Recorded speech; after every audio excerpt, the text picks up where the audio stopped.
Welcome to another episode of Five Lemons Laughing. I'm Amanda. I'm here with Melissa, Morgan, and Drusilla. Penny is off herding cattle, literally. So we sent her, we Literally. sent her love. Today we're talking about um buying things, Yeah. replacing spirituality with purchasing stuff.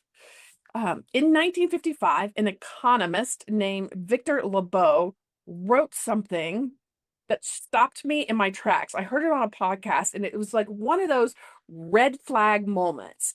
And I, as soon as I heard it, I was like, we have got to do a podcast about this. So, what he said, what the quote was, an enormously productive economy demands that we make consumption our way of life, Mm. that we convert the buying and use of goods into rituals, that we seek our spiritual satisfactions, our ego satisfactions in consumption. So, Yeah. whether you agree with him or not, it is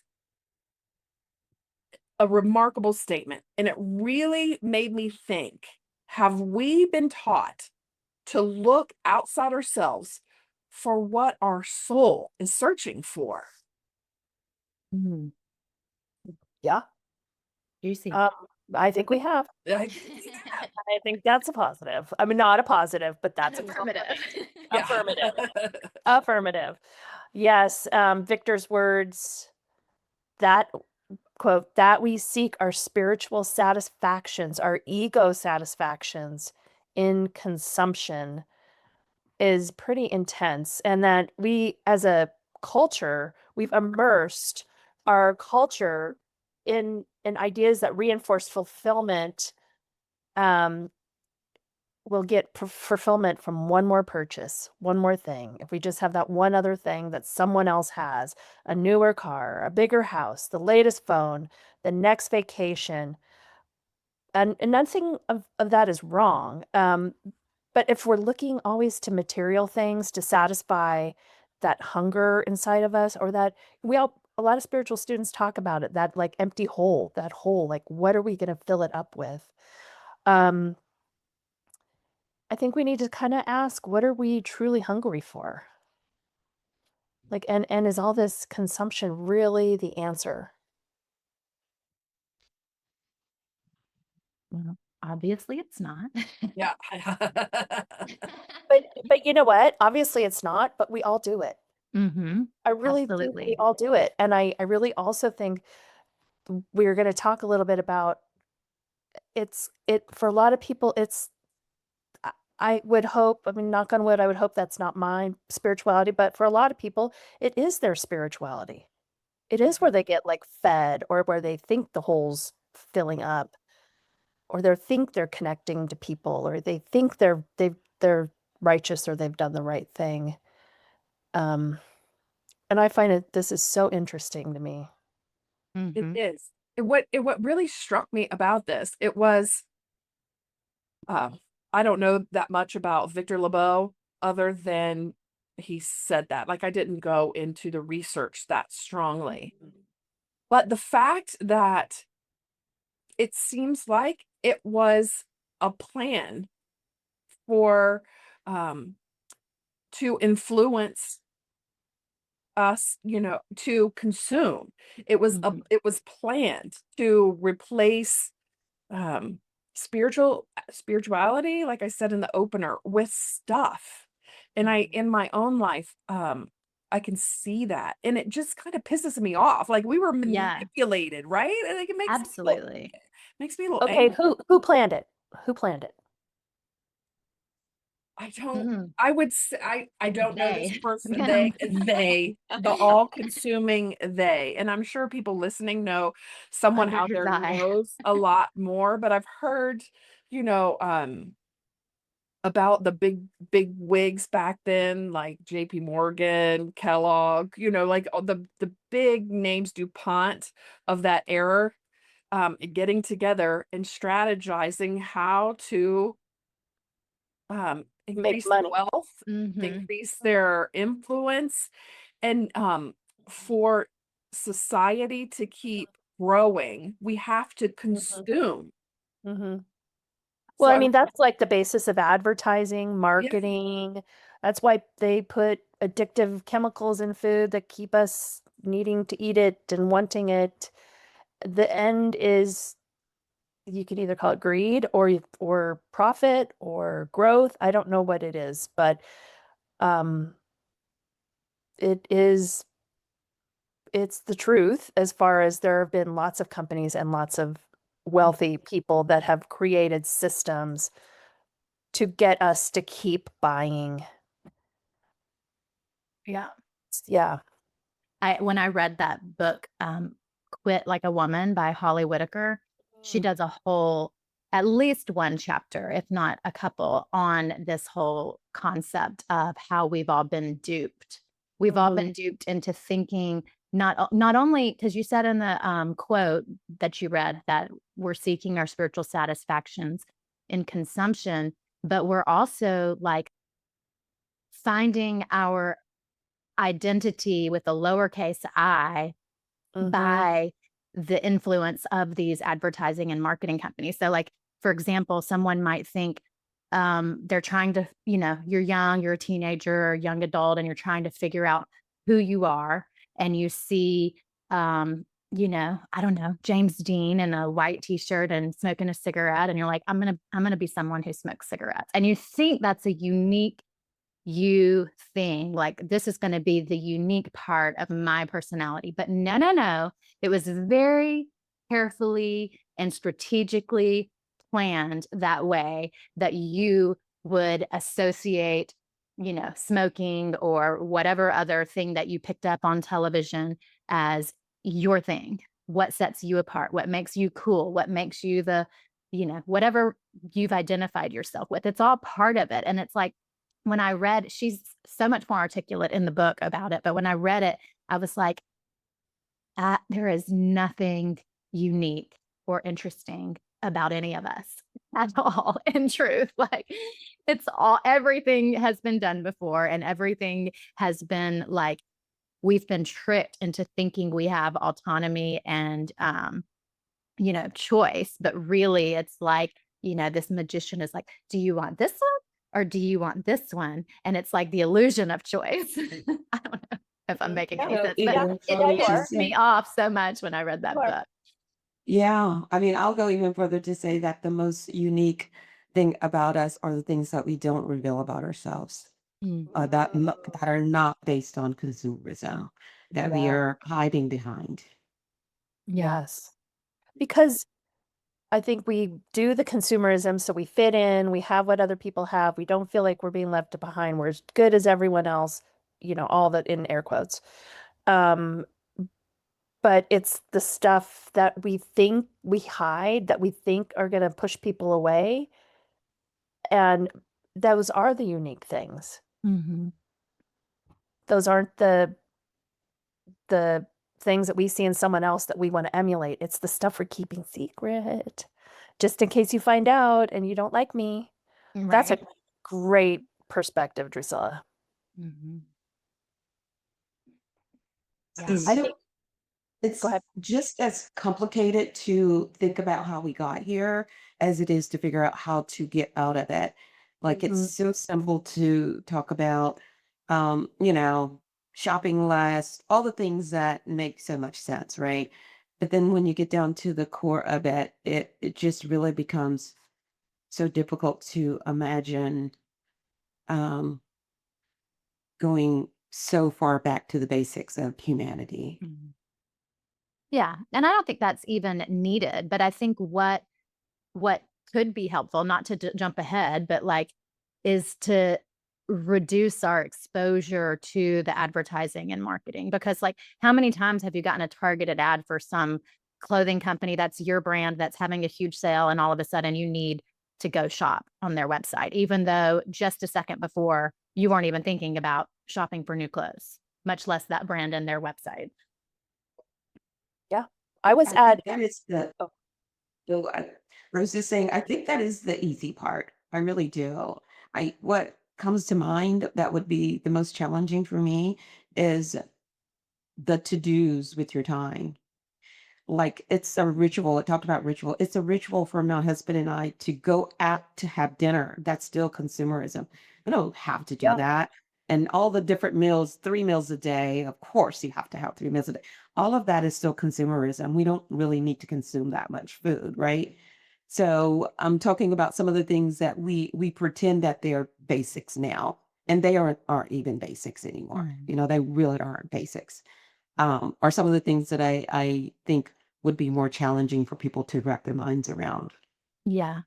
And I don't think we're like suggesting that people have to stop consuming. It's about doing so mindfully and like not as a substitute for who you are, or not for, I don't know, not to establish like who you are. I don't really know what I'm trying to say, but like, there are still mom and pop businesses out there and they depend on our support and our survival, but it's about making conscious choices and not doing it from a space of, if I buy this, then I'll be safe. If I buy this, then it'll really reflect who I am. If I buy this, then it will show the world that I've made it, or, all of those kinds of things. But like going out to a nice dinner with your husband, like, so what, like keep doing it. No, but I do think the key word is ritual, you know?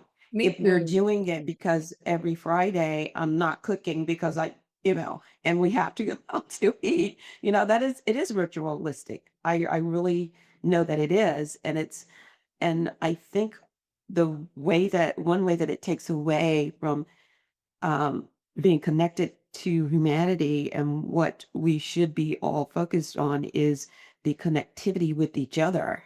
Instead of that, it puts us out with a bunch of people that we're probably not connecting with anyways, and it's supposed to be about me and him connecting, and we're doing totally the opposite pretty much. So that's just the first thing that came to mind. I can imagine that there's, tons more of things that are just that's built into the consumer cycle that we're doing, and we created a ritual out of it. That's one of the things that struck me about that quote was the ritual, like replacing consumerism, like having that be a ritual. Because we talk about, God, how many times am I going to say ritual? One sentence.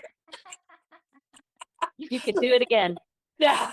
Let's create like spiritual rituals, right?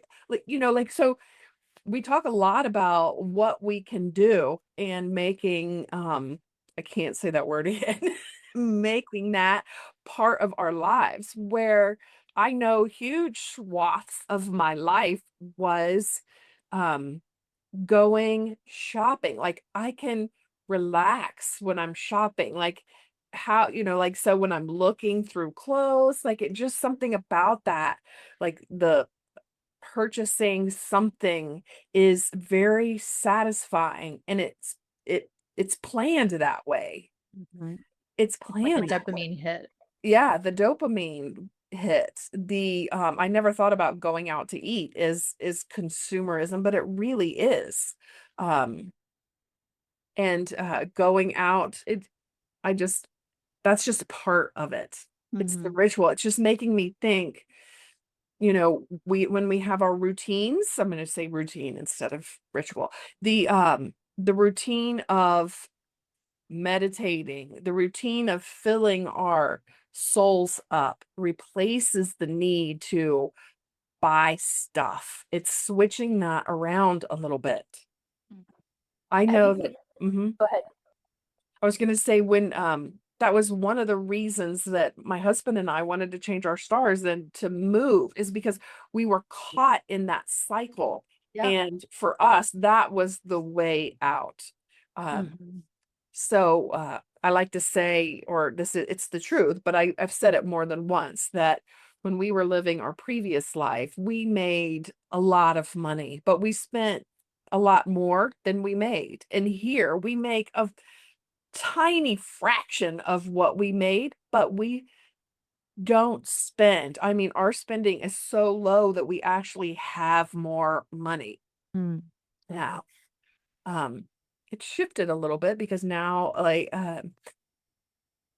I don't want to claim that I'm not healed, but I'm not. I'm a human. I have replaced some of that shopping, some of that stuff, with food that is coming up. So I haven't figured it all out. And yet being aware of it, we say here that awareness is curative, like bringing it to the front of my mind again, over and over again. Like, why am I eating this? Like, last night, it was just amazing. I couldn't sleep because of this feeling. Melissa, I think you mentioned it, like this feeling of something not satisfied in me. Like, I couldn't sleep because of that feeling.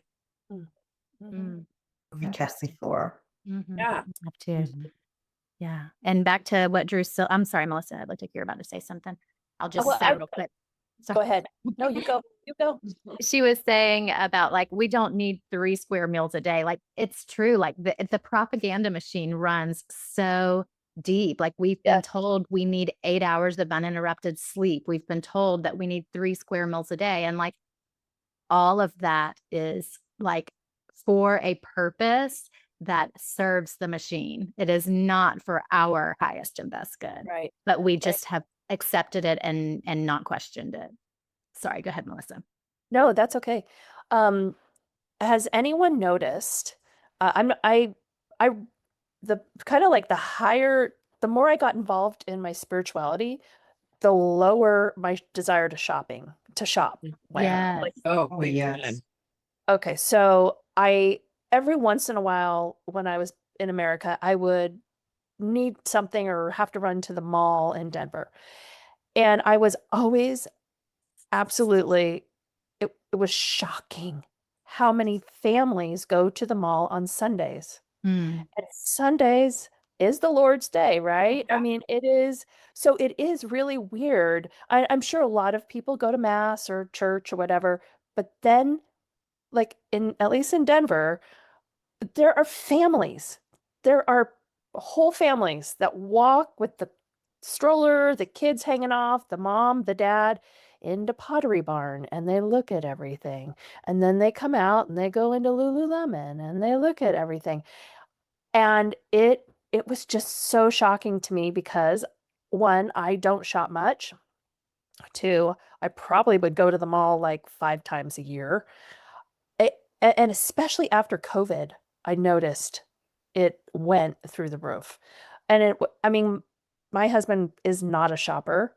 I don't know if, I'm sure in the 40 years or whatever we've been together, we've been to the mall together, but I can't tell you when. Like it was never our thing. And so that is also crazy to me that whole families want to do this together. Um, so I find that interesting on this topic and the Lord's Day and shopping and a family event and they do it and it's like there's not one Sunday that they don't do it. I'm not talking every family goes every Sunday, but the mall parking lot is absolutely jammed every single weekend. So anyways, I just find that very fascinating and I find it fascinating that we were talking about the spirituality of it. Hmm. Yeah. And it's on Sunday. And I also feel that there is a spiritual hole in it for people who get so wrapped up in politics. I find it to be very similar, like not that they become righteous about their opinion, but so consumed by the information. Like they have to consume so much information. And it to me fills a hole. Like I don't mean to be judgmental, but I'm not seeing it as a bad thing. I'm just seeing it as like I just don't see the spirituality and the politics having a balance together. Well, yeah, it is about consumption, right? It's consuming information. Information. Yeah. It's consuming information in all kinds of platforms. Yeah. You're Yeah. consuming other people's opinions. You're Yes. consuming those, and they're being fed to you. Yes. So it's a brainwashing thing. So Yes. the ritual is get up, make coffee, turn on the news. The ritual is sitting down and to relax, scrolling, right? Those things are, we have made rituals. We are being fed information. That's what we call a red flag, right? Yeah, That's red yeah. flag. And tell me Yeah. how is that ego driven? It's How does that The way yeah, go go ahead? ahead, Priscilla. I was going to say that's such a great point because I think that, like you were saying, Melissa, about people who have become not only, I would say, more spiritual or on a spiritual journey, people who also consider themselves more intellectual, right? Are all doing the same thing. Maybe we're shifting from the physical, needing clothing and going out and dining, everything to consuming more radio, podcasts, television, because we are now shifting and making it more elite to be spiritual or to be Mm, knowledgeable about politics. And that's why now the most profitable companies in the world are tech companies, companies that drive the data, the information. mhm, That makes a lot of sense. mhm. Well, and to further your point, the spiritual industry is one of the fastest growing industries. Mhm. Now people are consuming spiritual content. And this goes back Yes. to a couple of episodes ago, the finger or the moon. Like it is not consuming spiritual courses and books and content is not the same thing as being or knowing or Right. living as like, an awakened self. In the moment, Yeah, present. it is just a replacement. And Mhm. perhaps it is a healthier thing to consume, but um, it is still consumption that can become, you know, I read a statistic, like a month ago that digital spiritualism is a new thing. Like going to Chat GPT for your spiritual answers or, all the things Drusilla talked about, finding spiritual podcasts or whatever. That has increased 1100% this year. Mm. Not Wow. 100%, like 1100%. That it has shot through the roof of how Mm. many people are seeking their spiritual connection or answers digitally, Mm. which I find kind of fascinating because of AI is learning at such a fast rate. And, it might have the possibility of figuring out all the quantum things and the time travel. Who knows? But I don't know if that's your only spiritual program. Right. Right. And if it becomes a substitute for like, instead of checking in with spirit or higher self, I'm going to check Yes. in with Chat GPT. Now, not to derail us too much, but what it can be helpful for is if your mind is scrambled with 20 different interfering thoughts and you need help sorting out those thoughts, it can be helpful in that way, but not as a Yep. substitute for, checking in with your higher self. Or checking in with a spiritual community Mhm. online. So, Amanda, back to the spiritual idea Yeah. of and who is feeding us these ideas, and are we just giving our power away? I think that is what is so like that stopped me in my tracks, right? Is that Yeah. I'm being manipulated. That means I'm turning my power over to someone else. And I don't want to do that. Like, I don't want to Mhm. turn my power over to AI. I don't want to turn my power over to anyone. What my goal is to connect to source. We've called it many things, to connect to Mm. God, to connect to source, to be at the 0 point, which is the thread that connects all of humanity, and work from that level. And I'm not saying I have it figured out, right? Because like I said, I was up last night with this hole, right? Like I've been feeding this hole with food, with TV, with, like all kinds of things. And Melissa, you mentioned earlier, as we go further on the spiritual path, yes, I have let go of things, and I have not let go of some things. Some things are getting more active. Some Yeah. things are falling away. You see that in like recovery groups a lot too. Like someone gives up booze, but then they replace it with something else, maybe fanatical Christian Oh, yeah.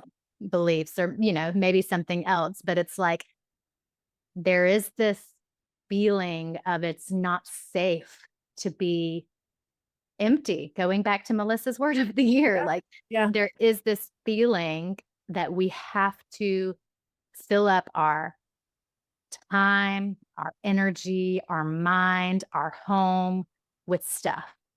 Mm-hmm. Space And is not good. it also goes back to separation. I think it's scary to be alone with yourself if you're feeling very separate.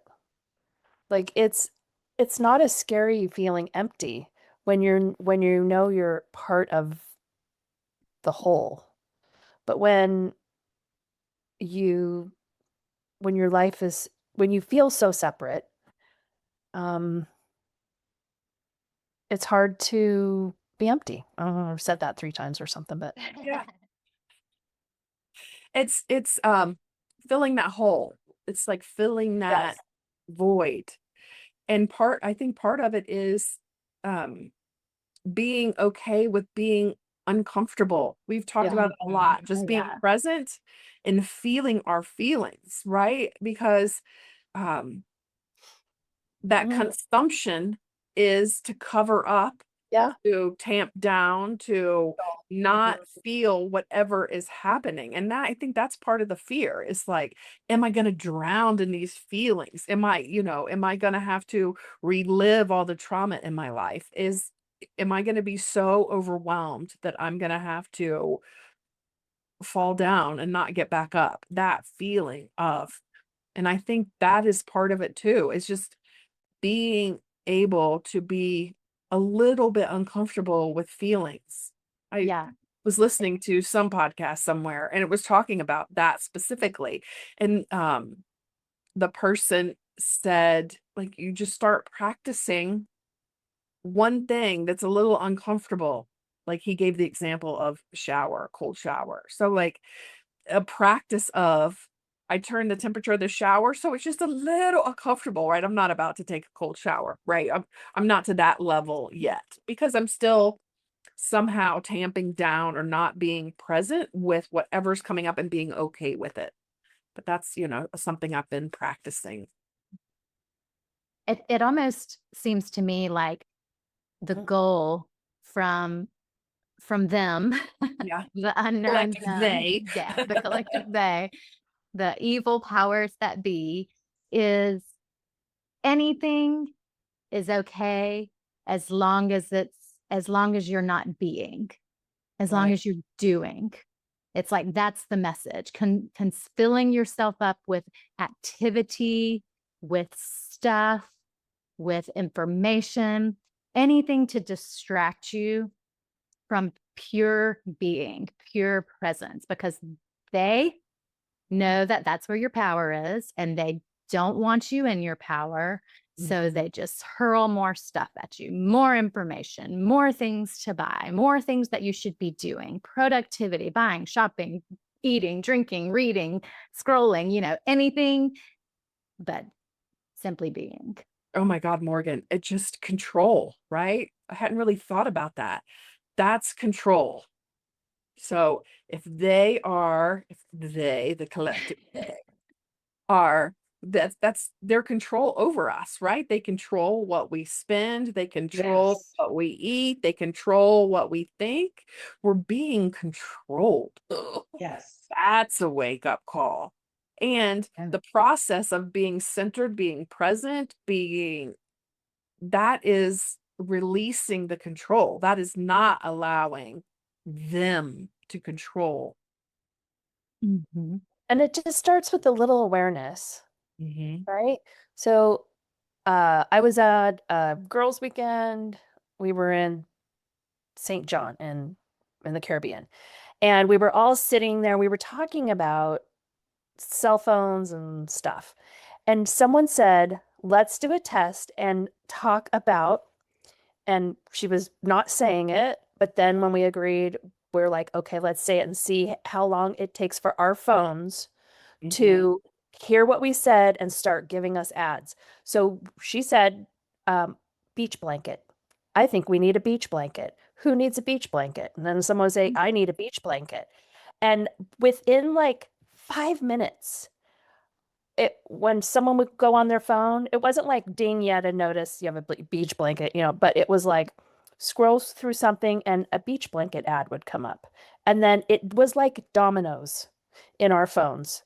It just one after the other. And it was such a big realization because we've all heard that our phones eavesdrop, right? But it was such an amazing example of being fed information. Like we're going to just all blindly go, oh my God, I just talked about a beach blanket. I'm going to buy this one. Ding, So it's always out there. So that awareness, if you just keep paying attention, and if you also notice on social media, I feel as though we have moved from like stories, some interesting stories or whatever, to almost everything I see is some kind of sale or some kind of program they want you to buy, An or ad. you're only going to get this information if you do my course, and then also, I don't know if your social media is doing this, but it's starting to come up with these little bubble ads on top of the images that are the story you're watching. And so even if it is a story, there's an ad on top of it. And so I just have been so turned off about social media recently because it is now not even that platform where you can connect and learn great things. Even that, someone's trying to sell you something. Mm-hmm. Again, another awareness. Mm-hmm. Just start seeing it.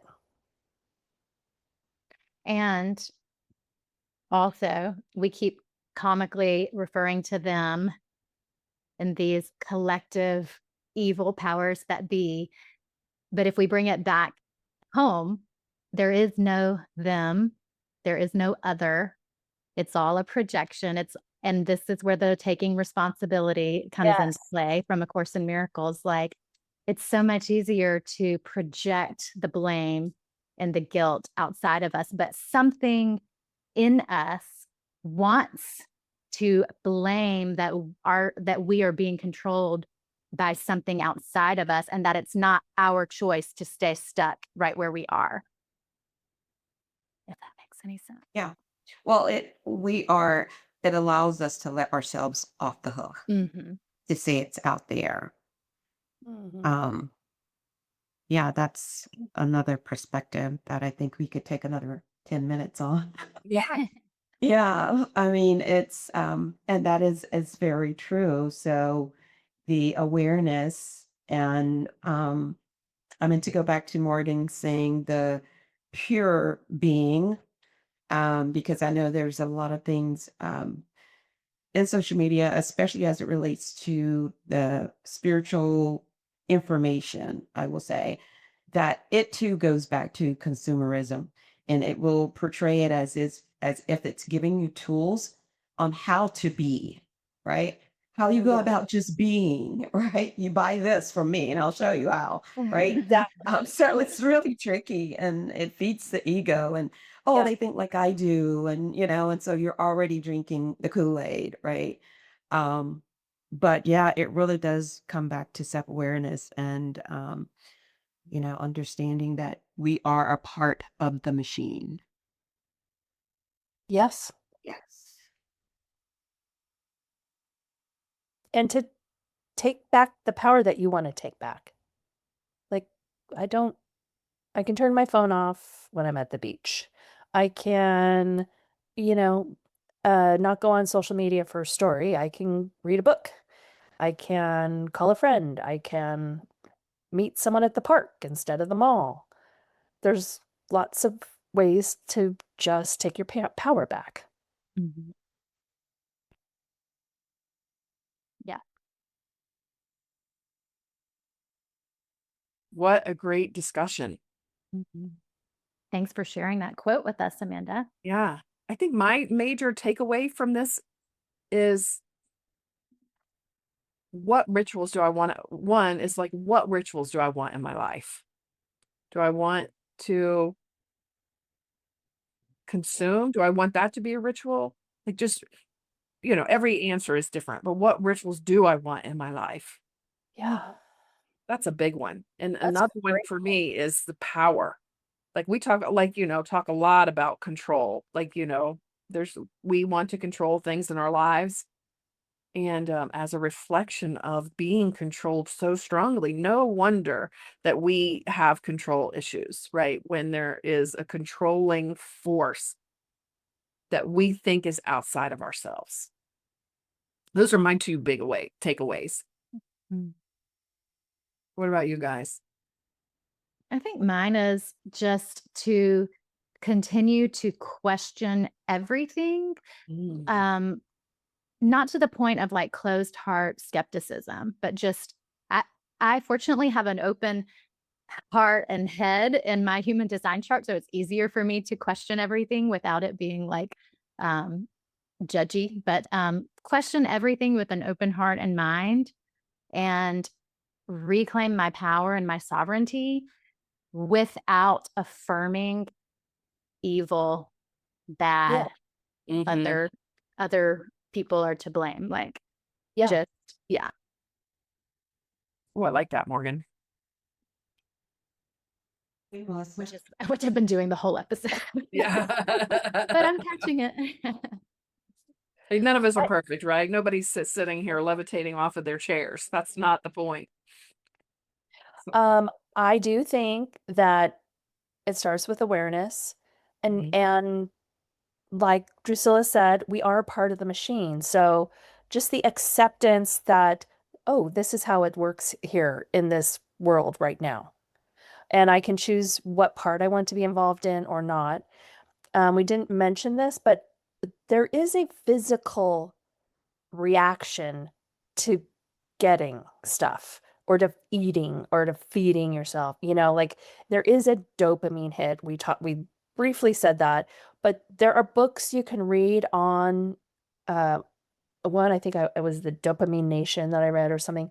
And it talks about how all these outside influences really play on people's dopamine um quest, like how they want to get dopamine. And that's how they make the sales and the advertising and everything. So that's part of the awareness. Just see how you get triggered and how you fill up. And um and also an awareness that about how separate you might feel. Is separation driving you to fill up? And are you replacing spirituality with all this other stuff? Mm. Drusilla?